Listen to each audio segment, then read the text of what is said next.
Hello बच्चों, आ जाओ। Class 11, 11th class.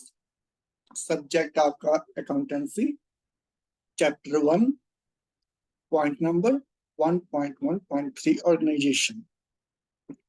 Organisation refer to a business enterprise whether for profit or non-profit motive. Depending upon the size of activities and level of business organization, it can be a sole proprietary concern, partnership firm, cooperative society, company, local authority, municipal corporation, any other association of person, body of persons, है ना। तो ये organisation कुछ भी हो सकता है, लेकिन जब तक और जहां तक इसके अंदर इकोनॉमिक एक्टिविटी या business activity whether for profit or non for profit motive से हो रही है, तब तक ये एक ऑर्गेनाइजेशन है। ठीक है, इसमें कुछ ज्यादा क्लियर करने वाला नहीं है। बिजनेस एंटरप्राइज, ऑर्गेनाइजेशन वाला बिजनेस एंटरप्राइज। अब बिजनेस के लिए आप ये नहीं कह सकते भाई मैं तो प्रॉफिट नहीं कमा रहा, मैं तो वृद्धों की सेवा करता हूँ, या तो मैं बच्चों के लिए एजुकेशन की सेवा कर रहा हूँ। मेरा मोटिव कोई प्रॉफिट कमाना नहीं है, मेरा मोटिव प्रॉफिट कमाना नहीं है, समाज सेवा है। ठीक है ना। तो आप अकाउंटिंग वगैरह तो सब उनके लिए करो जो कि प्रॉफिट कमाते हैं। हम प्रॉफिट नहीं कमाते, हम अकाउंट मेंटेन नहीं करते। No, this is not any business activity whether for profit or non profit motive. और यहाँ पर एक चीज आप समझ ले, जो बिजनेस एंटिटी है, ठीक है ना, that is a separate entity. As well as आपका सोल प्रोप्राइटी नहीं है, पार्टनरशिप है, कोऑपरेटिव कंपनी है, तो आप अलग टैक्स होंगे और आपकी कंपनी अलग टैक्स होगी। उसकी भी अपनी एक अलग एक्सिस्टेंस है। That is artificial person in eyes of law. ठीक है, इस प्रकार से इस और इसका रूप कुछ भी हो सकता है, एज फॉर एज लीगलाइज होना चाहिए, लीगल फॉर्म में होना चाहिए। जो भी आपका कानून, आपके देश के विधि विधान मानते हैं, उस हिसाब से आपकी ये फॉर्म हो सकती है।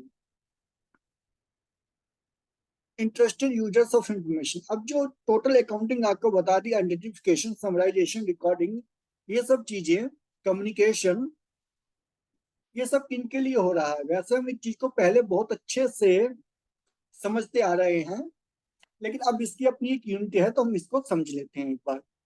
मेरे ख्याल से आप मोस्ट ऑफ द बच्चे जिन्होंने पहले देखा होगा, उनको ऑलरेडी पता होगा who are interested users of information. Insider कौन है, आउटसाइडर क्या कौन है, और ऐसे लोग जो कंपनी से किसी प्रकार संबंधित नहीं है, वो भी user of interest, user of information हो सकते हैं। ये सब आपको क्लियर किया। ठीक है, पुरानी वीडियो एक बार प्लीज देख ले, और पॉसिबल हो तो एक कॉपी पेन लेकर बैठे, और उसमें जो भी आपको बेटर समझ में आने वाली चीज लगी या आपको समझने लायक लगे। मैं ये नहीं कहता मेरे वीडियो बहुत बड़े 30 मार्क था, नहीं। सो आपको जो भी समझने वाली चीज लगी, आप उसको पॉइंट वाइज नोट करते हैं। सब पॉइंट नोट करने हैं। कभी भी आपने पूरा पैराग्राफ 11 से आप अपनी रूटीन बना लो। आपको सब पॉइंट एक एक दो दो तीन तीन लाइन के पॉइंट नोट करने हैं, और अगर मल्टीपल चीजें हैं तो मल्टीपल पॉइंट में नोट करना है। ज्यादा ज्यादा आप इसको 3 word, 4 word, 5 word, 6 word, 10 word में लिख लो अपने लिए, क्योंकि जब आप रिवीजन करोगे आप पॉइंट देखते चले जाओगे। फैलाने के लिए देखो, आपका इंग्लिश सब्जेक्ट है, वो आपको टीचर लोग अच्छे से सिखा रहे हैं कि आपने किस प्रकार से शब्दों को बनाना है और किस प्रकार से आपने ऐसे लिखने हैं। एटलीस्ट अकाउंट के अंदर रट्टे लगाकर कुछ नहीं होगा, हमें सब फाउंडेशन क्रिएट करना है। ठीक है ना, हमें सब फाउंडेशन क्रिएट करना है। चीजें तो आप जितनी मर्जी देखो, लैंग्वेज है जितना मर्जी आप बना सकते हो। पॉइंट वाइज हर एक चीज को लिखें, और ये नहीं पॉइंट वाइज लिख लिया तो उतना ही अभ्यास करना है, क्योंकि एग्जाम में आपको 3 घंटे लिखना पड़ेगा। अगर आपको 3 घंटे लिखने की आदत नहीं है, लंबा लंबा आपने पॉइंट पॉइंट पॉइंट लिखने शुरू कर दिए, एग्जाम में आप 3 घंटे नहीं लिख पाओगे, तो वो भी गड़बड़ हो जाएगी। इसलिए लिखने का भी बराबर अभ्यास रखना, आपको 3 घंटे प्रॉपर वाला लिखना पड़ेगा। Okay. Accounting is a means by which necessary financial information about business enterprise is communicated and is also called the language of business. ठीक है। अब जो बिजनेस आपकी बिजनेस है, बिजनेस की लैंग्वेज क्या है? हिंदी, अंग्रेजी, उर्दू, पंजाबी, क्या है? Russian, German? जी नहीं, it is the accounting that is called the language of business. ठीक है, क्योंकि अगर आपके अकाउंट्स प्रॉपरली मेंटेन्ड हैं और आपने इंग्लिश में उसके हेडिंग दे दिए हैं, तब भी एक जर्मन फर्म, जर्मन इंसान जो कि अकाउंट्स की नॉलेज रखता है, बड़े आराम से समझ लेगा कि आपकी कंपनी की पोजीशन क्या है और क्या प्रॉफिट है या लॉस आ रहा है। वो आपकी कंपनी के बारे में एक अच्छे से ओपिनियन बना लेगा। और आप भी, अगर आपको एक फ्रेंच कंपनी का डाटा दे दिया जाए, आप भी कुछ कुछ उसको कर ही लोगे एटलीस्ट। ऐसी बात नहीं कि बिल्कुल नहीं कर पाओगे, आपको इन्फो पता चल जाएगी। बाकी देखो, हेडिंग के तो आपको ट्रांसलेट करवाना ही पड़ेगा, कौन सा एसेट्स क्या कहाँ पे लिखा है, तो लायबिलिटीज कहाँ पर लिखा है, इक्विटीज कहाँ पर लिखा है, सैलरी कहाँ पर लिखा है, ये चीजों को छोड़कर बाकी सारा डाटा आपको एक्सप्लेन कर देगा। Many users need financial information in order to make important decisions. These users can be divided into two users, internal and external users. ये आप इसको भी नोट कर लें। इसमें मैं आपको एक एक पॉइंट के अंदर भी ना आधी आधी लाइन अंडरलाइन कराता हूँ। ज्यादा मैं आपको अंडरलाइन भी नहीं करवाता, क्योंकि ये सब तो आप बना लोगे कि आप ये नहीं लिख सकते these user can be divided into two categories. Of course you can. Internal external आपको याद रहना है, ये याद रखना है। अब इंटरनल कौन है? जो कंपनी के अंदर अपॉइंटेड हैं, या कंपनी के द्वारा हायर किए गए, चाहे उनकी कॉर्पोरेशन उनकी फर्म अलग हो, लेकिन कंपनी ने उनको हायर कर रखा for some investigations in their finance department, whatever भी रीजन में भी दिया, वो थोड़ी बड़ी बात हो जाती है। इनसाइडर में कौन है? इंटरनल में कौन है? इनसाइडर्स है। Internal users are insider users, जो कि कंपनी के बिल्डिंग में है, जिनको कंपनी ने हायर कर रखा है। वो कौन है? Chief executive, financial officer, vice president, business unit head managers, plant managers, store managers, line supervisors, ये चीजें। और इनको जो इन्फॉर्मेशन सप्लाई की जाएगी ना, वो जो आपको सप्लाई की है वो प्लस सम मोर इन्फॉर्मेशन इनके डेस्क तक जाएगी। ठीक है, उस इन्फॉर्मेशन के बारे में हम आगे पढ़ेंगे। जो भी पर्चे आपके डॉक्यूमेंट रखे हैं, आपका पी एंड अकाउंट, आपकी बैलेंस शीट, आपके रेशियोज और आपके फ्लो स्टेटमेंट और दूसरी चीजें सेम एज इट इज, वो आपके मैनेजर्स की टैक्स पे नहीं जाते। ठीक है ना, बहुत सी कॉन्फिडेंशियल इन्फॉर्मेशन अटैच होती है, बहुत सी कॉन्फिडेंशियल इन्फॉर्मेशन रिमूव की जाती है। आपको सब वही स्टेटमेंट कम्युनिकेट किए जाते हैं जो कि as per law are aims, या लॉजिकली, मॉरली या रीजनेबल ही कोई इन्फॉर्मेशन डिस्क्लोज करना जरूरी है। लेकिन मैनेजर्स को और इनसाइडर्स को थोड़ी ज्यादा इन्फॉर्मेशन भी सप्लाई की जाती है, क्योंकि आपकी कॉस्टिंग भी आ जाती है, आपका मैनेजमेंट अकाउंटिंग भी आ जाता है, बहुत सी चीजें दूसरी आ जाती है जो उनको रेशियो चाहिए और आपको उनकी रिक्वायरमेंट भी नहीं है। ठीक। External users who are not employed in the company or employed by the company, whether inside the company or not। मेरी कंपनी है, मैंने 4 अलग से फर्म को हायर किया कि हमारी कॉस्ट डिडक्शन का हमें बताओ, हमारी कॉस्ट कहाँ जा रही है, कैसे जा रही है, क्यों जा रही है, उसको कैसे रिड्यूस कर सकते हैं, कैसे हम मोर एफिशिएंसी ला सकते हैं। तो वो मेरी कंपनी के अंदर नहीं बैठे ना, उनको अपना बिजनेस है, लेकिन उनको सारी इंफॉर्मेशन प्रोवाइड करवाई जाएगी। ठीक है ना। और एक्सटर्नल यूजर्स कौन है? जो हमारी कंपनी में नहीं है, लेकिन हमारे द्वारा हायर भी नहीं की गए। ये कौन है? अच्छा, ये क्लियर हो गया ना? इंटरनल यूजर्स नहीं हुआ तो बताएं मेरे को। External users, present and potential investors, ठीक है, share holders, lenders, creditors, tax authorities, regulatory agencies, department of company affairs, registrar of companies, या आपका सिक्योरिटी सेबी हो गया, लेबर यूनियन, ट्रेड एसोसिएशन, मतलब बहुत है ये। कोई रिसर्च करने वाला भी हो सकता है, इंडिया की इकोनॉमी या अपने देश की कंट्री की इकोनॉमी के ऊपर रिसर्च कर रहा है, role of companies in development और ग्रोथ ऑफ इकोनॉमी, इस प्रकार से कोई भी सब्जेक्ट लेकर तो इन्फो तो उसको भी चाहिए। लेकिन इन सब लोगों को, ना तो ये सब लोग कंपनी के अंदर बैठे हुए हैं और ना ही कंपनी ने, ये डिफरेंस है देखो मेन यहाँ पर, इनसाइड द कंपनी और hired by company, called by company, company is seeking there services whether they are sitting inside और outside, that is not matter. दो क्राइटेरियन है, एक तो कंपनी के अंदर ही है, कंपनी के द्वारा एम्प्लॉयड किए गए हैं, एक एक कंपनी के द्वारा हायर किए गए हैं, चाहे उनका ऑफिस कहीं पर भी हो। ये दोनों आपके इनसाइडर्स हैं। एक्सटर्नल यूजर्स हैं, ना तो कंपनी को एम्प्लॉय करती है ना कंपनी को कॉल करती है कि आप हमारे लिए कोई काम करो।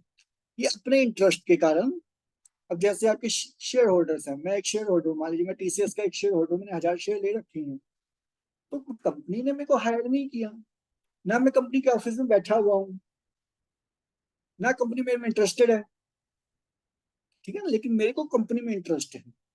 देयरफॉर इंटरेस्टेड यूजर्स, मैं देखना चाहता हूँ टीसीएस का शेयर अगर गिर रहा है, बिल्कुल देखो बिल्कुल छोटी सी बात है, अगर 10 रुपए गिरकर 1010 रुपए से 1000 रुपए आ गया है, तो उसके क्या रीजन है, मैं अपनी रिसर्च करना चाहता हूँ। तो मैं एक्सटर्नल यूजर हूँ, क्रेडिटर्स हैं, बैंक्स हैं, फाइनेंशियल इंस्टीट्यूट्स हैं, जो बैंक इनको लोन देते हैं, किसी दूसरी प्रकार से उनके शेयर प्लीज करते हैं, बहुत सी चीजें हैं ना, टैक्स अथॉरिटीज है, इनके अपने इंटरेस्ट है, यू कैन बेटर अंडरस्टैंड। ये आपका आरओसी है, रजिस्ट्रार ऑफ कंपनी, इसके भाई ये नहीं तो फिर कौन, सेबी है, सेबी का समझते ही है, security exchange board of India, labour union से आपके ट्रेड एसोसिएशन है, ट्रेड यूनियन है, स्टॉक एक्सचेंजेस है, कस्टमर्स है, बहुत सी चीजें हैं।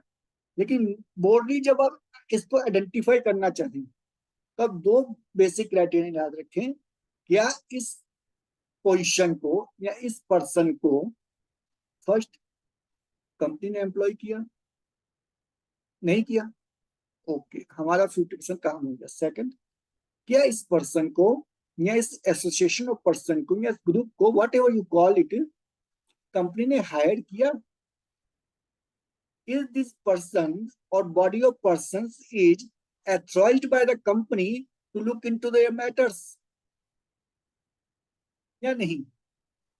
अगर दोनों के आंसर आपके फॉल्स आते हैं, नेगेटिव आते हैं, तो वो आपका आउटसाइडर है, चाहे आप उसको कुछ भी कॉल करें, चाहे वो कोई भी हो। ये आपका बेसिक क्राइटेरियन है। अगर आपको लिस्टें याद रखने की रिक्वायरमेंट नहीं है, जहां भी आपसे पूछा समझ जाएंगे। देखो, security exchange board of India से भी टीसीएस उसको हायर करेगी, आप सोचो, टीसीएस को हायर कर, सोचो ना, आपकी थिंकिंग बनानी है, आप सोचो और उसका कर सको।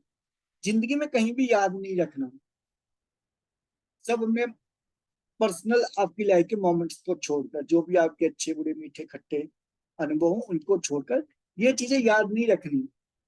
अब मानोगे नहीं, मैंने जिंदगी में कभी भी अपना सिस्टम बंद कर दिया, उसका मेरे से कोई आके रिपोर्ट भी पूछता, मैं कहता हूँ भाई साहब हाथ जोड़े, मुझे नहीं पता। अब मुझसे मत पूछो कल मॉर्निंग टाइम में आए या डे टाइम में मेरे को कॉल करें आप, मैं इस सिस्टम को सर पे लेकर जाने वाला नहीं हूँ। तो वही चीज, आपने कुछ भी याद नहीं रखना। नंबर वन, सब कुछ समझना है। नंबर टू, सब कुछ समझना है। नंबर थ्री भी सब कुछ समझना है। अब लाइफ बनाने का टाइम आया है, हम थोड़ा चाइल्डहुड से थोड़ा ऊपर उठ रहे हैं, ठीक है। तो ये आपने इस प्रकार से क्राइटेरियन करना है, जब भी कोई आए आप उस चीज को चेक कर सकते हैं।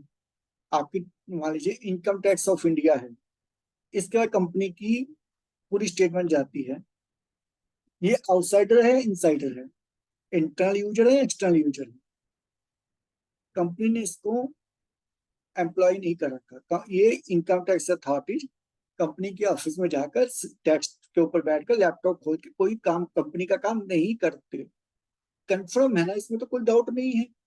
नंबर दो, कंपनी ने इनको किसी प्रकार से कॉन्ट्रैक्ट के अधीन हायर नहीं किया कि सर आप लोगों ने मेरा ये काम करना है, आपने मेरी, ये लोग करते investigation, but not for the money of company. They don't seek any remuneration or any kind of consideration for the from the company. ये अपनी रिसर्च है, ये अपनी रिसर्च लगाते हैं, क्यों नहीं लगाएंगे। तो ये चीज आपको डिफ्रेंशिएट करने, सब दो क्राइटेरिया याद रखने हैं और कुछ नहीं रखना। क्योंकि यूजर्स है ना अनलिमिटेड है, आप यूजर की कोई नहीं कह सकते 10 होंगे, 5 होंगे, 20 होंगे, 100 होंगे, 1000 होंगे। With study. अच्छा, यहाँ पे एक ना छोटा सा एग्जाम्पल मैं आपको सेम सेम चीज देता हूँ। मान लीजिए एक रिसर्चर है, वो रिसर्च करता है कंपनी के इम्पैक्ट का इकोनॉमी के ऊपर। सिंपल, ठीक है। दो भाई हैं, दोनों का सेम सेम काम है, just to make you understanding, ठीक है ना। दोनों एक ही काम करते हैं, उनको एक तरह की इंफॉर्मेशन चाहिए।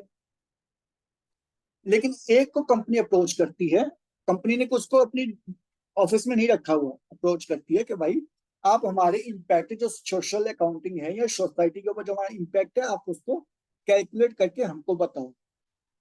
तो उसके लिए उस इंसान को क्या चाहिए होगा? कंपनी की टोटल पूरी इंफॉर्मेशन, ऑफ कोर्स।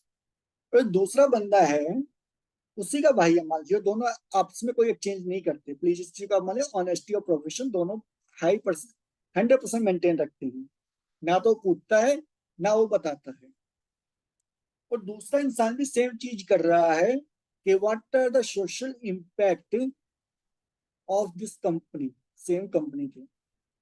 दोनों सेम काम कर रहे हैं, दोनों कंपनी की इन्फो जुटा रहे हैं। लेकिन एक को कंपनी क्योंकि हायर किया है, तो उसको डाटा वगैरह सब प्रोवाइड करेगी, उसको जो भी डाटा चाहिए होगा, और उसको आप बोलेंगे internal user for time being. वो भी फ्रीलांसर है, उसका भाई भी फ्रीलांसर है, लेकिन उसके भाई को आप इंटरनल यूजर नहीं कह सकते। दोनों ही भाई हैं, या एक ही बंदा है, ठीक है। सन 2020 में, 2020 में कंपनी ने उसको हायर किया था, अपना सब कुछ डिटेल्स वगैरह निकालने के लिए, just to make you very sure of the fact. ठीक है। उसने, कंपनी ने उसको एम्प्लॉय नहीं किया था अपने यहाँ, सब उसको कॉन्ट्रैक्ट दे दिया था कि आपने पूरे हमारे पिछले 10 साल का पूरा अकाउंट वगैरह उठा के हमें बताओ कि हम कहाँ इंप्रूव कर सकते हैं, क्या हमारी इफिशियंसी हो सकती है। रियल लाइफ में इस प्रकार के कंडीशन आपको रियरली कहीं मिलेंगी, ठीक है। तो वो सारी इंफॉर्मेशन उठाएगा, ए टू जेड इंफॉर्मेशन उसको कंपनी सप्लाई करेगी, और वो क्या है? Internal user. अब 2023 में वो बंदा अपनी रिसर्च बिठा देता है कंपनी के ऊपर। अब भी उसको सारा डाटा चाहिए, लेकिन कंपनी ने उसको नहीं बिठाया। पहली बात, ना कंपनी के अंदर वो काम कर रहा है, तो फर्स्ट ऑफ ऑल कंपनी उसको अपना डाटा नहीं दे रही। दूसरी बात, वो खैर हमारा पॉइंट भी नहीं था, लेकिन अब वो एक्सटर्नल यूजर बन गया। पहले वो क्या था? कंपनी का इंटरनल यूजर। तो दो मेन आपको क्राइटेरिया याद रखने हैं। मैं आपको एक ही पर्सन पर, एक ही फंक्शन पर कंडीशन सिचुएशन के हिसाब से डिफरेंस बता दिया। इससे ज्यादा मैं एक्सप्लेन नहीं कर सकता, शायद ही आपको कोई और कर पाएगा। You will study about the types of accounting information as usual later in this chapter। क्योंकि मैंने पहले कहा ना, बहुत सारे हैं, कोई सिंगल चीज नहीं है कि आप उसको उंगलियों पे काउंट कर लो। तो क्राइटेरिया याद रखना ज्यादा इजियर है। इसके बारे में लेटर ऑन अगले चैप्टर्स में पढ़ेंगे। चलिए, why do the users want accounting information? अब इसका भी कोई ना लिस्ट नहीं है, ये भी कोई इन्होंने जितनी दे दी, और ये कोई फाइनल लिस्ट नहीं है। और उन्हीं को, इन्हीं के रीजंस को यहाँ पर जस्टिफाई किया है। शेयर होल्डर ऑनर्स को क्या इन्फॉर्मेशन चाहिए? यू बेटर अंडरस्टैंड, ठीक है। तो पता चलना चाहिए ना, where money is coming in and where money is going out. जो बिजनेस क्या करेंगे वो भाई साहब, जब उनको पता ही नहीं कि हमारी इनकम्स कितनी, हमारे एक्सपेंसेस कितनी और क्यों है, एक्सपेंसेस जितने भी हैं वो क्यों हैं, और अगर हमारा लॉस भी आ रहा है, तो लॉस भी जस्टिफाइड है, तो एम्प्लॉयर उसको करेगा। लेकिन पता ही नहीं कोई भी क्यों क्यों क्या हो रहा है, तो एम्प्लॉयर भी कंपनी को कितने टाइम तक चला लेगा? तो उनको तो इन्फॉर्मेशन चाहिए, डायरेक्टर्स मैनेजर्स को इन्फॉर्मेशन चाहिए, तभी तो इन्फॉर्म डिसीजंस लेंगे, तभी तो उनको पता चलेगा कहाँ पर क्या हो रहा है। क्रेडिटर्स, भाई वो पैसा क्यों देंगे? आप मेरे को अपना पैसा क्यों दोगे, जबकि आपको यही नहीं पता कि मैं पैसे का क्या यूज करता हूँ, या पैसे को डुबो देता हूँ, या क्या करता हूँ। लेकिन आपको मेरा ट्रैक रिकॉर्ड पता है कि भाई इसको 1,000 रुपए दो, 2,000 करके देता है, लीगल वे में। आई रिपीट, लीगल वे में, ठीक है। और मैं लीगली अथराइज्ड हूँ इस काम को करने के लिए। ऐसा नहीं है जाकर सट्टे में मटके में लगा दिए, उस चीज की हम बात नहीं कर रहे यहाँ पर। Accounting is a legal professional, तो हम जब भी बात करेंगे लीगल वे की बात करेंगे। भाई मेरी कंपनी है, बहुत अच्छे से जाता हूँ कहीं पर गांव में, उन लोगों से हाथ का जो काम होता है उनका सारा, आदिवासियों का ये, इनको सबको बाई करता हूँ, इसको विदेशों में ऊंचे रेट पर बेच देता हूँ, उनसे 10-10 रुपए की चीज लेता हूँ, बाद 10-10 हजार की चीज बेच देता हूँ, मेरा रिटर्न बहुत अच्छा है। और आप मेरे इस पूरी पोर्टफोलियो को अच्छे जानते हैं, तो आप तो मेरे को बोलेंगे भाई 10 लाख रुपए में ले लो, आप इसी काम को बढ़ाओ, इसी में लगाओ, मेरे को इसके ऊपर साल भर आप इतना रिटर्न देते रहेंगे, मेरे को सिर्फ 10 लाख रुपए वापस नहीं चाहिए, आप मेरे को एनुअली 1 लाख रुपया 1.5 लाख रुपया देते रहेंगे। और मेरे लिए 1 लाख 1.5 लाख रुपया कमाना कौन सी मुश्किल बात है। अब जब भी देंगी, और वो आपको कहाँ से पता चलेगा, बुक्स ऑफ अकाउंट से। और जो मैं आपको मंथ एनुअली दे रहा हूँ, या मंथ में दो, जैसे आपने कहा मेरे को 1 लाख रुपया आप दे देना, मैंने मंथ में एक बार आपको दे दिया 2.5 लाख रुपया, फिर दे दिया 2.5 लाख रुपया, फिर दे दिया आपको मैंने, सॉरी 2.5 हजार रुपये दे दिए, फिर मैंने 2.5 हजार रुपये दिए, इस प्रकार से कर करके मैंने आपको पूरे का पूरा 1 लाख रुपीज पूरे कर दिए। अभी ये चीज क्या होगी मेरी, ये मैं आपको डिविडेंड दे रहा हूँ, मेरी कंपनी आपको डिविडेंड दे रही है, मैंने एक साथ आपको एंड ऑफ द मंथ में सीधे सारे पैसे नहीं पकड़ा दी, मैंने उनको पार्ट पार्ट में, जैसे मेरा क्वार्टरली रिजल्ट है, मेरे को क्वार्टरली प्रॉफिट हुआ, मैंने उसमें आपको 40 हजार रुपये दे दिए। फिर मेरे को क्वार्टरली बेनिफिट हुआ, अगले क्वार्टर में मैंने आपको 60 हजार रुपये दे दिए। अब मैंने आपको और कुछ नहीं देना, मैंने आपको डिविडेंड पूरा कर दिया, ठीक है ना। ये फिर डिविडेंड इस प्रकार से धीरे धीरे निकलने लगा। ओके, ये धीरे धीरे इस प्रकार हम अकाउंटिंग के साथ बिजनेस के कॉन्सेप्ट भी हमने सीखेंगे। बेसिकली हमें अकाउंटिंग सीखनी भी नहीं है, ये जो हम कर रहे हैं ना, इसका मकसद ही हम बिजनेस की स्किल को डेवलप करें। डिविडेंड क्या होता है, ये अभी कभी आपको क्लियर हो गया। इस प्रकार से हम चलते चलते बहुत सी चीजें इसमें साथ के साथ समझते जाएंगे। और ये भी हो सकता है कि खैर वो फिर अलग कॉन्सेप्ट होगी, उसको बहुत ब्रॉड हो जाएगी, छोड़े आप। The prospective investor use them to assess whether or not invest there, ठीक है ना, ये मैंने इसके साथ क्लियर कर दिया। ये जो भी रेगुलेटरी एजेंसीज हैं उनको तो चाहिए ही चाहिए, उनके तो बात बात ही मत करो, वो तो चाहिए नहीं चाहिए, आप भी जानते हो मैं भी जानता हूँ। इनकम इनकम टैक्स अथॉरिटी का स्टेटमेंट तो चाहिए ही चाहिए आपका, आरओसी को भी चाहिए ही चाहिए, किसको नहीं चाहिए। ये सब इसी वास्ते कैलकुलेट करते हैं कि भाई we are meeting our legal obligations और not, whether we are doing tax, कि हम लोग चोरी कर रहे हैं या हम टैक्स को प्रॉपर पे, मतलब सब कुछ इनको पता रहता है।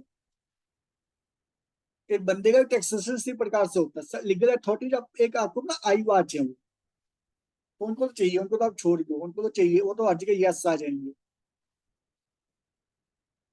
हाँ नॉर्मली जैसे कोर्ट वगैरह, कोर्ट को नहीं चाहिए जब तक कि आपका कोई केस ना फंस जाए, कोर्ट आपके स्टेटमेंट में या किसी चीज में कोई इंटरेस्टेड नहीं है। Accounting as a source of information, accounting as a source of information, ठीक। As discussed earlier, accounting a definitive process of interlinked activities, सही बात है, ठीक है ना, ये तो हमने पीछे बहुत पढ़ लिया।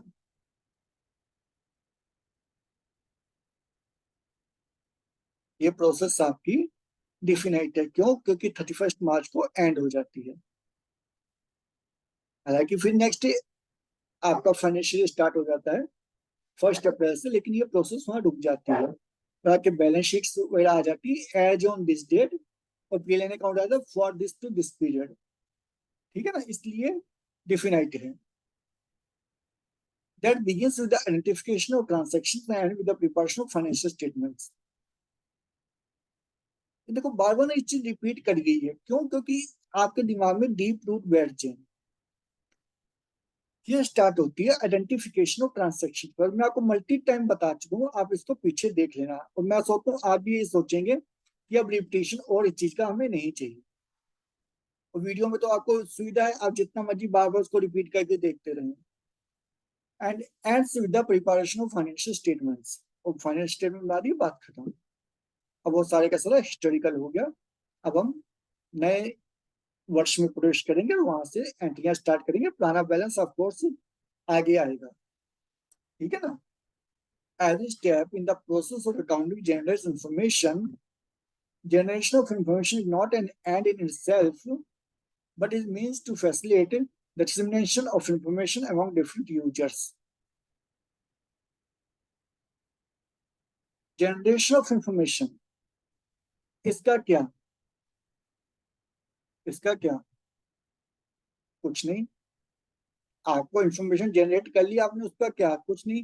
जब तक कि आप उसको यूजर्स के अमंग डिस्ट्रीब्यूट नहीं करते, क्योंकि सारे फैसले तो इन लोगों ने लेने हैं ना।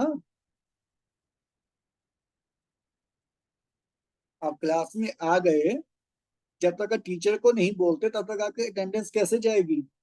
अटेंडेंस तो उन्होंने लगानी है ना, तो आपको ऑप्शन दिखा देंगे। और आपने इंफॉर्मेशन का पूरा जनरेशन कर लिया, पूरे फाइनल अकाउंट तैयार कर लिए, लेकिन आपने लेंडर्स को नहीं दिए, क्रेडिटर्स किसी को नहीं पता कि आपके अंदर क्या चल रहा है, तो of course you will lake money. क्योंकि आज का डेट का बिजनेस तो उसी पे चलता है। और जो भी आपके लीगल अथॉरिटीज है, वो फिर बैठ जाएंगे आपके वहीं पर ही, वहीं पर बैठ जाएंगे इनकम टैक्स वाले, और कर लो बात। अब जो पहले आपकी एक रिपोर्ट देकर हो जाता, भाई डाउट के बेस पर फिर कुछ होता, अगर आपका स्टेटमेंट सारा ओके होता, वो भी अपनी जगह बैठे। अब वो डाउट भी क्रिएट हो गया कि ये बंदा अपनी इनकम सब कुछ चीजें डिस्ट्रीब्यूट नहीं कर रहा।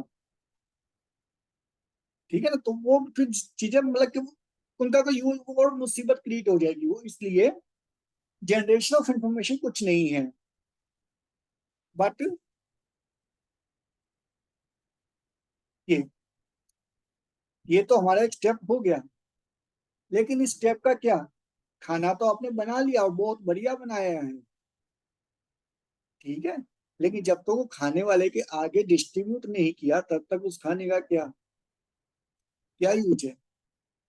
तो उसी प्रकार आपने इंफॉर्मेशन तो ले ली, जब तक आपने उस इंफॉर्मेशन को डिसमिनेट नहीं किया, तब तक उस इंफॉर्मेशन का क्या यूज? मत, इससे अच्छा मत बनाओ। तो ये चीज इसकी इंपॉर्टेंस बताने के लिए बताया कि आपका कम्युनिकेशन कितना रिक्वायर्ड है। पहले भी जब ये आपके सब नहीं होते थे, ये आपके ऑनलाइन सिस्टम, वेबसाइट भी है, पीडीएफ फॉर्म, उस टाइम भी कंपनी के बैलेंस शीट और ये आपके चिट्ठे बोलते थे उस टाइम, ये आपके चिट्ठे न्यूज़पेपर में प्रिंट होते थे, पूरे पूरे पूरे पूरे आधा आधा पेज लेकर।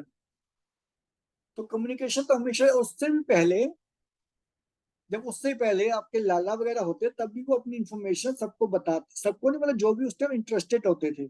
जैसे मैं एक, मान लीजिए के सन 1890 का बिजनेसमैन हूँ, तो उस टाइम फिर वो बताते थे अपने फ्रेंड वगैरह को, जो भी उनकी नजर में होते थे कि भाई ये राजा साहब इन्वेस्ट कर सकते हैं, जाके उनसे हेल्प, ऐसे ऐसे हमारा ऐसा, ये हमारा बिजनेस इतने टाइम से काम कर रहा है, ये पिछले साल का चिट्ठा है, ये इस साल का चिट्ठा है, इसको अच्छे देखे समझे, हम लोग कंटिन्यूअली ग्रो कर रहे हैं। तो communication is just essence of this all process, essential. इसके बिना आप समझ लो अकाउंटिंग है ही नहीं। अगर ये नहीं हो रहा, तो आप समझ लें इस ऑर्गेनाइजेशन में अकाउंटिंग भी नहीं हो रही। क्या कर सकते हो, क्या समझेंगे आप?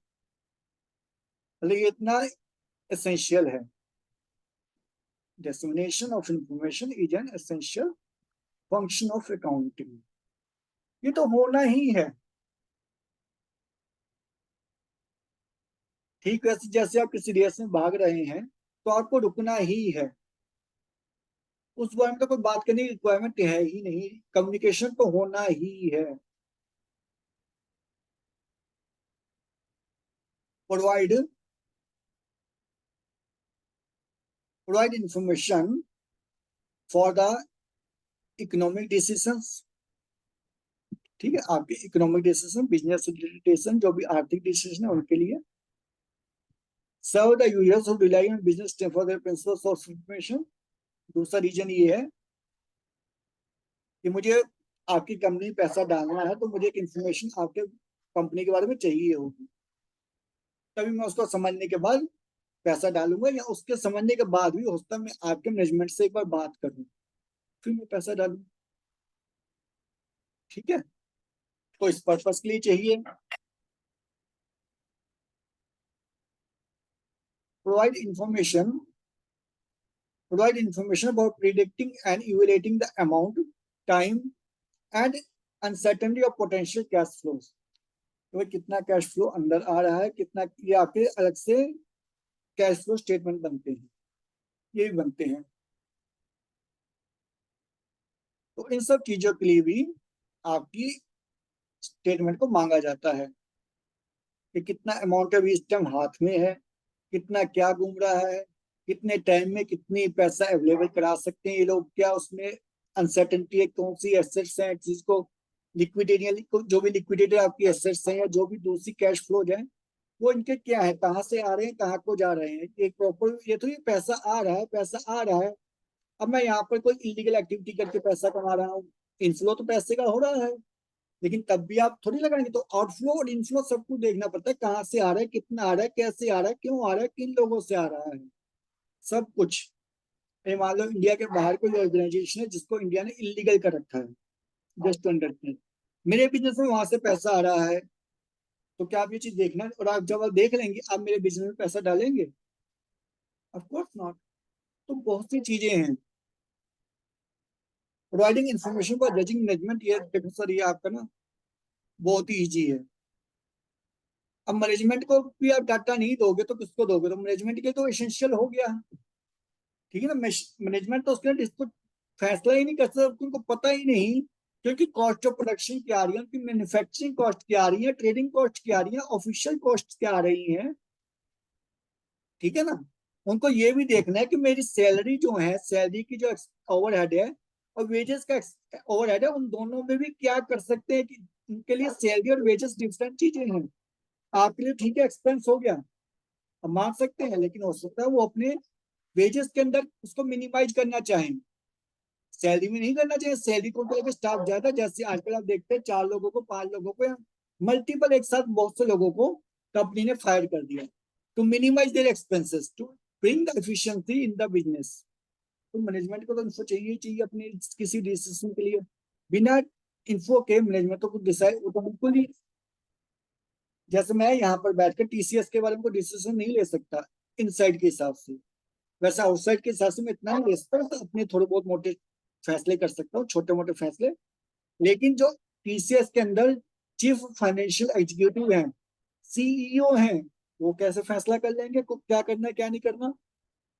तो ये चीजें सब मैंने आपको एक्सप्लेन कर दिया।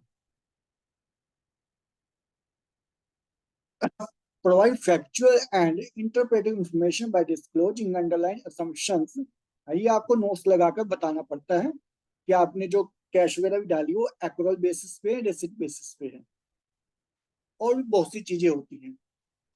आपने कोई स्टैंडर्ड जो आपकी असम्पशन है, जनरली एक्सेप्टेड अकाउंटिंग प्रिंसिपल्स, उनसे थोड़ा हटकर अगर कुछ काम किया है या किसी भी तरीके से, वो सब आपको नीचे नोट्स में और दूसरे डिस्क्लोजर्स में आपको वो सारी इंफॉर्मेशन डिस्क्लोज करनी पड़ती है।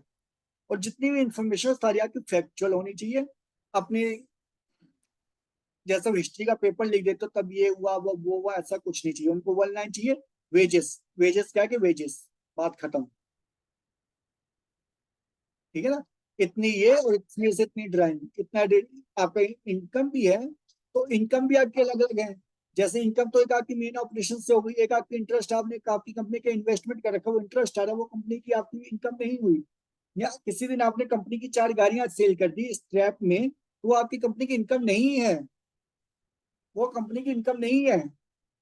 अगर आपने अपनी कंपनी का कोई प्लांट से पड़ा हुआ था, सड़ रहा था, आपके मैनेजमेंट ने डिसाइड किया कि इस प्लांट को हम सेल कर देते हैं क्योंकि हम इसका मैक्सिमाइज यूज नहीं कर पा रहे और ये हमारे लिए डेट बर्डन है, आपने उसको सेल कर दिया, तो वो भी कंपनी की इनकम नहीं है। तो इस प्रकार जो फैक्चुअल चीजें हैं और जहां होनी चाहिए, जैसे होनी चाहिए, उन चीजों को इंटरप्रेटिव इंफॉर्मेशन को डिस्क्लोज करेंगे, अपनी राम कहानी बनाकर नहीं।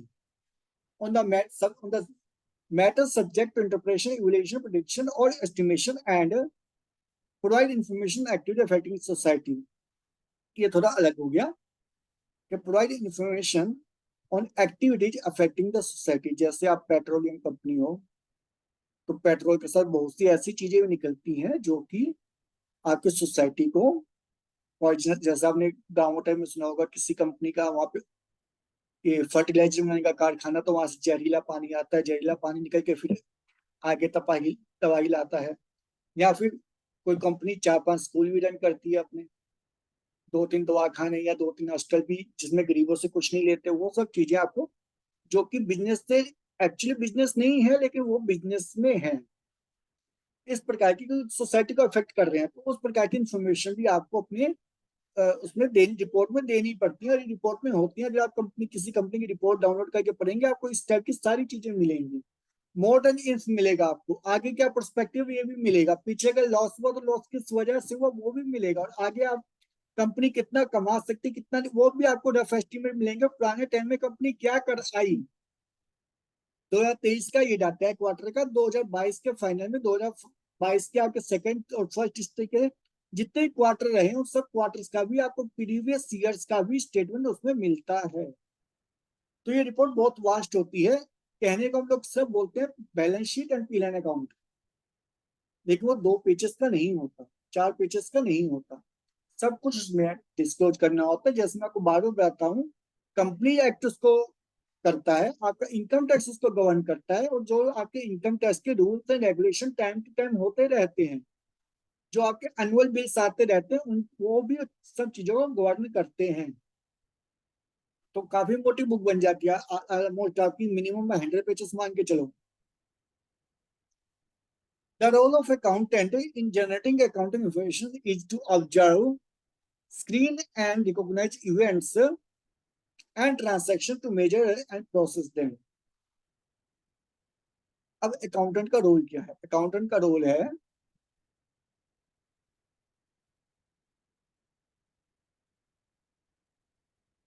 in generating accounting information is to observe, classify, यहाँ पे ऑब्जर्व स्क्रीन क्यों, अच्छा स्क्रीन में, अच्छा ठीक है, वो स्क्रीनिंग दूसरे टाइप वाली होगी, ठीक है ना, ये वाली स्क्रीनिंग है।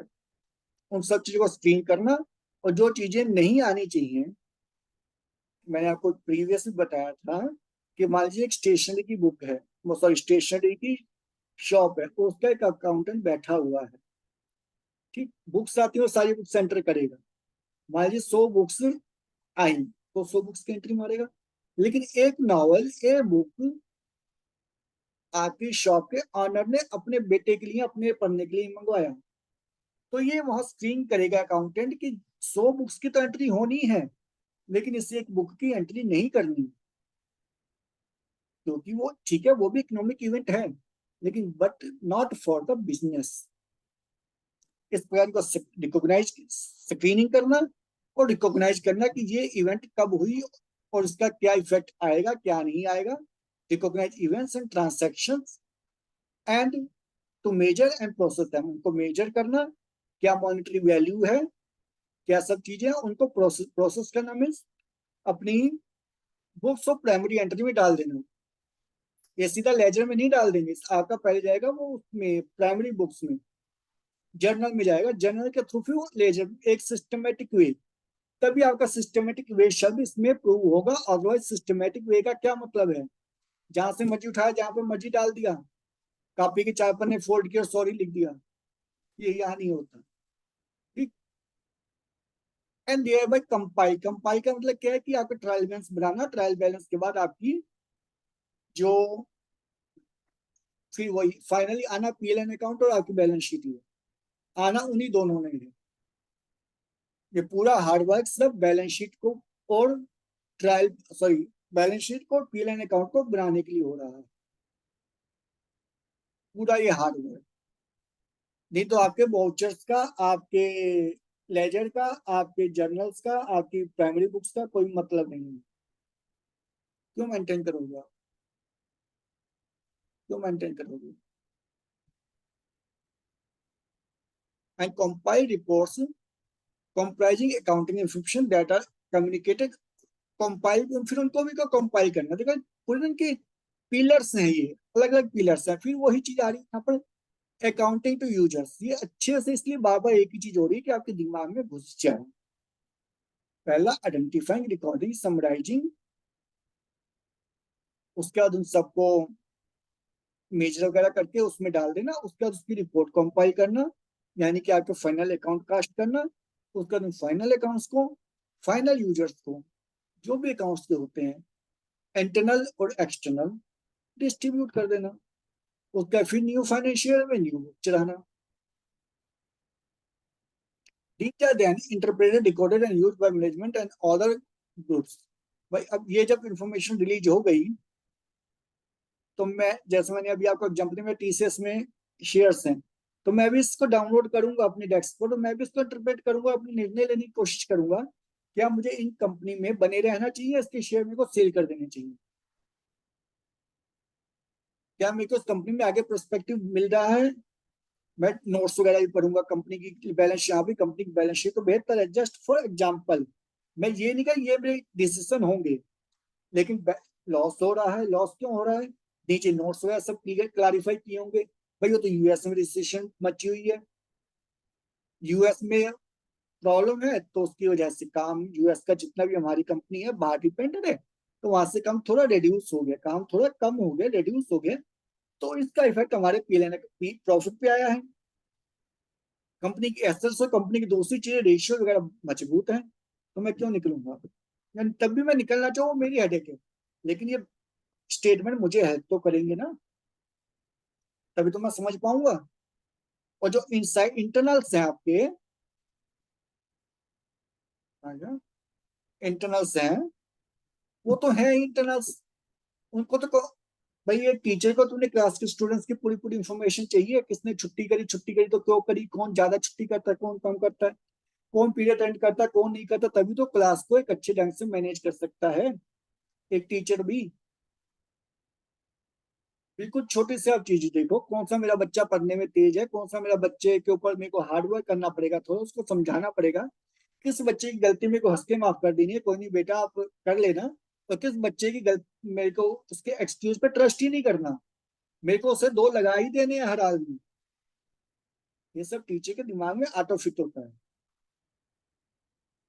ठीक है, क्योंकि वो कम इंसाइडर है। मैं बाहर बस स्टॉप पे खड़ा हूँ, मुझे नहीं पता कौन सा बच्चा शैतान है और कौन सा बच्चा सही है, हमें वहां पे चलने के चाल ढाल को देखकर या एक दूसरे लड़ने भिड़ने के अंदाज को देखकर हल्का सा आइडिया कर लूँ, वो एक अलग चीज है। तो ऐसे जो इंसाइडर्स हैं, उनको अपनी किसी भी डिसीजन के लिए इंफॉर्मेशन तो चाहिए ही चाहिए, ठीक है ना, ये चीज आप नोट कर लो, बिना इन्फॉर्मेशन के कुछ नहीं हो सकता। आपको भी इन्फो चाहिए कि कौन सी डेट को स्कूल में फीस जमा करवानी है, इन्फो तो ब्लड ऑफ लाइफ बन गया आजकल, बिना इन्फो के तो कुछ नहीं हो सकता। मुझे पता होना चाहिए मेट्रो कहाँ से इन्फो चाहिए, तभी मैं अपने डेस्टिनेशन पहुंच पाऊंगा, लेकिन मेट्रो जाने इधर, मेरे को जाना तो मैं बैठ जाऊंगा दूसरी मेट्रो में। तो इनसाइडर देखो, जिन्होंने अरबों की कंपनी को चलाना है, बिलियनर्स की कंपनी को चलाना है, क्या उनको कोई इन्फो नहीं चाहिए, ऑफकोर्स उन्हीं को इन्फॉर्मेशन चाहिए, हमें तो साइड बाय साइड मिल जाती है, ठीक है, और उनकी नीड्स अलग अलग हैं। हो सकता है कि जो स्टेटमेंट मेरे को बनाकर दिया है, वो उसी स्टेटमेंट से आपकी बैंक, आपके कंपनी का मैनेजर सेटिस्फाइड नहीं हो, वो और इन्फो की डिमांड करे, तो फिर अलग अलग आपके हेड आते हैं अकाउंटिंग के, आपका कॉस्ट अकाउंटिंग आती है, मैनेजमेंट अकाउंटिंग आती है, 10 तरह की और चीजें आती है, जो कि फिर इन्फॉर्मेशन को रिसर्च करके प्रोवाइड करवाई जाती है,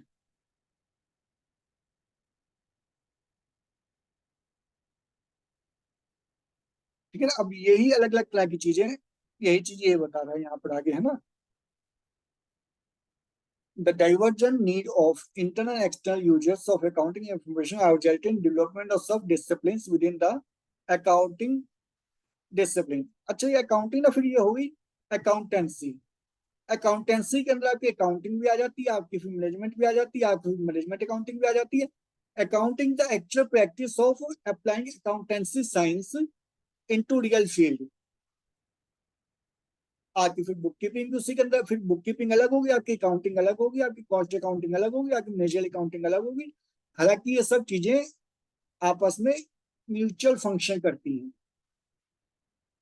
लेकिन जहां पर, क्योंकि आपकी जो फाइनेंशियल अकाउंटिंग ये वाली है, ये हिस्टोरिकल है, ये क्या हो गया उसकी आपको इन्फो दे देगी, क्या पीछे हो गया उसकी इन्फो दे देगी। फोरकास्टिंग में ये नहीं है, आगे क्या होगा हल्की फुल्की इन्फो कर सकते हैं, लेकिन जो आगे की चीजें हैं ना, मैनेजमेंट को डिसीजन लेने के लिए, उनको फिर उनके लिए अलग branches of accounting accountancy develop हुई, मैनेजमेंट अकाउंटिंग, कॉस्ट अकाउंटिंग, ये सब चीजें। क्योंकि आपने अगर नहीं भी जाना तो फिर आप इस चीज को नोट कर लें, आपकी financial accounting is historical in nature. Historical में ऐतिहासिक है, पुरानी चीजों की वो बात करती है, आगे की चीजों की बात नहीं करती। मान लीजिए आपने 31 मार्च को अपने अकाउंट बंद कर दिए, या आप अभी 28 मार्च में बैठे हुए हैं, तो अब अप्रैल की एंट्री कैसे कर सकते हैं? फ्यूचर की एंट्री आप सब करी, जब डाटा ही आकर फ्यूचर का नहीं आता, तो फ्यूचर की बात भी कैसे कर सकते हैं? हाँ, आप में एक्यूमन है, नॉलेज है, आप में स्किल है, आपकी इंटेलिजेंस है, आपने बिजनेस के अंदर, कंपनी के अंदर कई साल, अपने 30 साल लगाए हैं, आपको सब कुछ आइडिया है, वो आपका फिर एक्सपीरियंस बोलता है। ठीक। Financial cost accounting and management accounting, refer to box 3। Financial accounting ये सारा भी आपको बता रही है, assist keeping systematic record, again and again I am saying this, keeping of systematic record. इसको भी आप नोट कर लें, ये आपको दोबारा समझने का टाइम नहीं मिलेगा। Keeping a systematic record of financial transaction, preparation और presentation of financial statement in order to arrive at a measure of organizational success and financial soundness. अब सक्सेस का नहीं, फेलियर, फेलियर तो अलग चीज हो जाएगी, लेकिन सक्सेस नहीं, अनसक्सेसफुलनेस का भी एक रिकॉर्ड रखने का नाम है अकाउंटिंग। सब सक्सेस नहीं, प्रॉफिट और लॉस, डेफिशिएंट और सरप्लस। अगर आपकी नॉन प्रॉफिट सीकिंग ऑर्गेनाइजेशन है, तो वहां पर प्रॉफिट लॉस नहीं होता, वहां पर आपका डेफिशिएंट और सरप्लस होगा। ठीक। तो दोनों चीजों के लिए, सिर्फ सक्सेस के लिए नहीं है, अनसक्सेस अगर कंपनी रही अपना टारगेट को अचीव करने में, तो वो भी कम्युनिकेट होता है, वो भी कम्युनिकेट करते हैं। इसीलिए टर्म होती है profit and loss account. Profit account term नहीं है, सक्सेस नहीं, सक्सेस एंड अनसक्सेसफुल। एनीवेज, इस चीज को आप समझ लीजिए। एंड फाइनेंशियल साउंडनेस और फाइनेंशियल वीकनेस। फाइनेंशियल वीकनेस या फाइनेंशियल साउंडनेस आपको बताता है उसका बैलेंस शीट, और जो आपकी इनकम और लॉस है, वो आपको बताता है आपका profit and loss account. It relates to past period. ठीक, ये चीज मैंने अभी आपको बता दी, historical in nature. Thus, to the stewardship functions and is monetary in nature. It is primarily concerned with the provision of financial information to its stakeholders. अब cost accounting, cost accounting assist in analysing the expenditure for ascertaining the cost of various product, cost of manufacture, cost of production। इस type से ये आपको ना आगे आएगा, ये अभी इसका कहीं आगे नहीं आएगा। इस डिफिनेशन को चाहे तो आप रट्टा मार लें या कुछ कर लें, अभी आपको इसके फंडाज भी नहीं आएंगे। ठीक है। और service render by the firm and fixation of prices thereof, ये आपका ब्रेक इवन पॉइंट वगैरह बहुत आगे जाके आते हैं, इनको भी आप भूल जाएं। इसके अलग रिपोर्ट्स होती हैं, कॉस्ट शीट्स वगैरह आपकी बनती हैं, उनको आप अभी छोड़ दें, भूल जाएं कि वो चीज एग्जिस्ट भी करती है अभी के लिए। ठीक है। 11th-12th में भी आप इसके ऊपर फोकस करें, फाइनेंशियल अकाउंट्स के ऊपर, ये भी बहुत बड़ी चीज है। बेसिकली यही बहुत बड़ी कि कॉस्ट अकाउंटिंग भी इसी को यूज करेगी। जो इन्फॉर्मेशन है इसने निकाल दी है ना, उससे वो अपनी अलग से इन्फॉर्मेशन, ये इन्फॉर्मेशन अकाउंट उसका बेस बन जाती है, आपकी मैनेजमेंट अकाउंटिंग का ये इन्फॉर्मेशन बेस बन जाती है, plus many many more reports. Management accounting, management accounting deals with the provisions of necessary accounting information to people within the organization to enable them decision making, planning and controlling business operation। Management account gathers relevant information mainly from financial accounting and cost accounting। ये चीज मैंने अभी आपको clear कर दी। ठीक है ना। यही आपका फंडा, वहां पर भी यही चीज फंडा बनती है। अगर आपके 100 बिल्कुल नीचे आ जाए, बिल्कुल नीचे, तो अगर आपका वाउचर गलत या सही तरीके से मेंटेन नहीं किए, पूरी इंफॉर्मेशन डिस्क्लोज नहीं करी, जनरेशन में भी आपने रिलेटिव डिलीवेंस इन्फॉर्मेशन नहीं डाली, अपने हिसाब से आप कैसे भी कुछ भी लिखते चले गए, तो पूरे का पूरा सिस्टम फेल हो सकता है। प्राइमरी बुक्स, आपकी लेजर, ये सब प्रॉपर इंफॉर्मेशन, आपके डॉक्यूमेंट्री एविडेंसेस भी होने चाहिए।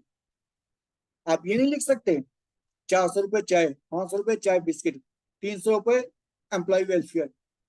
अगर चाय बिस्किट भी आए हैं, तो उसका भी रसीद बनेगा, उसका भी एक अलग से, चाहे कागज की पर्ची के ऊपर ही सही।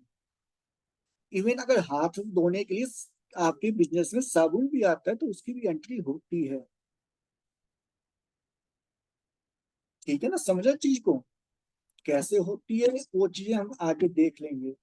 लेकिन हर एक चीज आप अपने हिसाब से छोड़ नहीं सकते। तो साबुन आया, ये तो कॉफी का पैकेट आया जी, वो भी आप नोट करेंगे, ठीक है ना।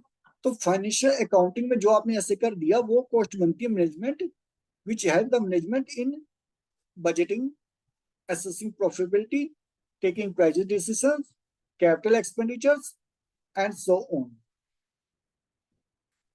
तो ये चीजें फिर उसका आधार बनती है, इसलिए सबसे बड़ा फोकस इसी के ऊपर है। असेसिंग प्रॉफिटेबिलिटी चाहिए तो होगा ना, ओके ना।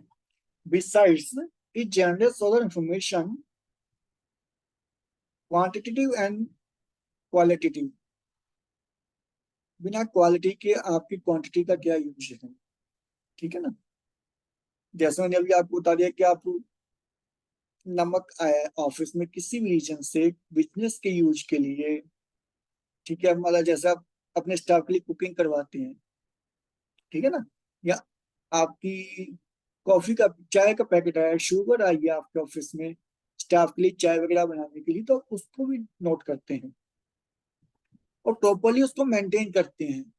अब ये नहीं कह सकते कि भाई वो तो मैंने चाय वहां से मंगाई थी ना, तो उसका बिल क्या प्रोड्यूस करूंगा मैं, तो फिर बन चुके अकाउंट्स। हर एक एंट्री का डॉक्यूमेंट्री एविडेंस भी चाहिए, तो इसीलिए क्वालिटी भी आ जाती है, क्वालिटी, ठीक है ना। Financial and non financial, non financial आप सही नोट में लिख देते हैं, नोट में लिखते रहते हैं। नॉन फाइनेंशियल आपकी information normally books of accounts में नहीं जाती, आप अपने हिसाब से उसको नोट करके रिपोर्ट के साथ जरूर लगा देते हैं जो भी मैनेजमेंट को जा रही है, क्योंकि मैनेजमेंट को तो सब कुछ चाहिए ना, लेकिन ये इन्फॉर्मेशन आप आउटसाइड लीक करें कोई जरूरी नहीं है। आप यहाँ पर लिख सकते हैं कि जैसे मान लीजिए हमारी कंपनी एक नया ऑफिस वहां खोलने जा रही है, तो उसके ये इफेक्ट आ सकते हैं, या कॉस्ट में ये इस प्रकार से ये चीजें आ सकती हैं। अगले साल हमारा अनुमान है कि जो शुगर केन है उसका प्रोडक्शन कम होगा, तो चीनी की कॉस्ट हमारी उस प्रकार से अफेक्ट हो सकती है, या चीनी का प्रोडक्शन उस प्रकार से हमारा उस पर असर पड़ेगा। लेकिन अब ये चीज आप वहां थोड़ी लिख दोगे फाइनेंशियल स्टेटमेंट में। हाँ, तब जब पड़ गया उसके बाद में फाइनेंशियल कॉस्ट में फिर आप लिख देंगे हमारा प्रोडक्शन कम हुआ, हमारा प्रॉफिट कम हुआ, क्योंकि पिछले साल, आई रिपीट पिछले साल, historical in nature, sugar cane की पैदावार कम हुई थी, उसके लिए हमारा प्रोडक्शन कम हुआ, प्रोडक्शन कम हुआ तो हमारा प्रॉफिट भी कम हुआ। ये डिफरेंस है दोनों चीजों में, which relates to future and is relevant for decision making in the organization. Such information includes sales forecast, cash flows, purchase requirements. अब आप रिक्वायरमेंट्स थोड़ी भी लोगों को बताएंगे, आप तो क्या परचेज हुआ वो बता देंगे। मैन पावर नीड्स, अब मैन पावर नीड्स भी आप कहाँ पे डिस्क्लोज करेंगे फाइनेंशियल में, इतना बता देंगे कि इतना हायर थे और इतनी सैलरी थी। इस प्रकार से ये सारी इंफॉर्मेशन कुछ एक्स्ट्रा इंफॉर्मेशन है जो कि आपके मैनेजमेंट को चाहिए, और इन्हीं सब चीजों को कैलकुलेट और इन सब चीजों को रिपोर्ट करने के लिए आपका मैनेजमेंट अकाउंट बैठता है, और मैनेजमेंट अकाउंट्स आपसे कॉस्ट अकाउंट से भी पूरी इंफॉर्मेशन उठाता है और उन सबको अपने कहीं प्रोसेस करके फिर उस हिसाब से रिपोर्ट्स बना के मैनेजर्स को देता है। ओके, कहीं डाउट तो नहीं है? अगर डाउट है तो नीचे कमेंट बॉक्स बिल्कुल ओपन है और बिल्कुल फ्री ऑफ कॉस्ट है, और मैं आपको फोर्स करता हूँ कि आप अपना उसमें क्वेश्चन अपना डाउट लिखें, आगे बढ़ना है आपको। अगर डाउट क्लियर नहीं हुए तो बच्चे अब नहीं कर पाओगे, मैं आपको बता रहा हूँ, क्योंकि ये फंडाज ही हैं। अभी भी आपने देखा कि बहुत से पढ़े लिखे अच्छे बढ़िया पढ़े लिखे बच्चे, 54 55 56 का डिफरेंस, मैं गलत नहीं कह रहा, नो बिल्कुल पहले मेरे को गलत नहीं कह रहा, लेकिन वो गलती उनके दिमाग में फाउंडेशन में नहीं बैठी या नहीं बिठाई गई। बट वो पूरे हमसे ज्यादा एजुकेटेड हैं, वो इंग्लिश का देखो पूरा समझते, 97 90 98 90 की कुछ भी आपका हिसाब किताब है, तो मतलब उनमें कहीं भी कमी नहीं है, लेकिन फर्स्ट इंप्रेशन जो जम गया तो वो सही गलत की बात नहीं है। तो इसी प्रकार से अगर आपके दिमाग में अकाउंट्स का इंप्रेशन चाहे 2 घंटे एक्स्ट्रा खर्च करके प्रॉपर वे में पड़ गया, तो आप कहीं पर भी पीछे मुड़कर नहीं देखोगे, चाहे आप इसका सीए का कोर्स ही परस्यू करें। सीए वाला भी अलग कहां से लेकर आएगा? फाइनेंशियल अकाउंट तो वही यही चीज देगा ना, कंपनी अकाउंट तो यही देगा, पार्टनरशिप तो यही देगा, आपके एवरेज ड्यू डेट्स तो यही देगा, डिप्रिशिएशन तो वही कैलकुलेट करेगा। हाँ, कॉस्ट ऑफ मैनेजमेंट आपको नए सब्जेक्ट वहां पढ़ाए जाएंगे, लेकिन वो मेरे ख्याल से ग्रेजुएशन में आपके आ जाते हैं। क्या, चलो, तो फर्स्ट इंप्रेशन प्लीज आप अच्छे से कर लेना, और जब तक नहीं हो तब तक अपने दिमाग में उस चीज को गलत इंप्रेशन मत जमने देंगे। Of course as result the scope of accounting has become so vast, और इस प्रकार से आपके अकाउंटिंग के जो स्कोप्स हैं वो बहुत ज्यादा हैं। कोई पार्टनरशिप वगैरह की, पार्टनरशिप चला गया, पार्टनर आ गया, पार्टनर की डेथ हो गई, यानी आप पार्टनर एंटर हो गया, कहीं पर भी आप कुछ नहीं कर सकते कि यार इसको यहाँ पे हम स्टॉप कर दे, वो भी अकाउंटिंग का एरिया है। आपकी करेंसी फ्लक्चुएट होती है, और वो भी अकाउंटिंग को कहीं ना कहीं अपने कंसिडरेशन में लानी पड़ती है। अगर उसका इफेक्ट बिजनेस के ऊपर पड़ता है, ठीक है, कॉस्टिंग ये आपके नहीं करेंगे फाइनेंशियल अकाउंटिंग वाले, लेकिन आपके कॉस्टिंग वाले, तो उनका काम ही ना कॉस्ट निकालना। जहां पर फर्क पड़ रहा है, जहां लोगों की चीज अफेक्ट कर रही है, चाहे करेंसी फ्लक्चुएशन चाहे कुछ भी, उसको करेंगे। फिर आपकी सोशल अकाउंटिंग आ जाती है, वो भी मैंने आपको बता दिया ऑलरेडी, ठीक है ना। ह्यूमन रिसोर्सेस अकाउंटिंग आ जाती है, वो भी मैंने ऑलरेडी आपको क्लियर कर दी है। और फाइनली ना, इस चीज में एक चीज आप याद रखना, यूजर्स की कोई डिफिनेशन नहीं है। जब यूजर्स की डिफिनेशन नहीं है, तो आपको हर वो काम करना पड़ेगा जो भी किसी यूजर के लिए दिमाग में हो सकता है।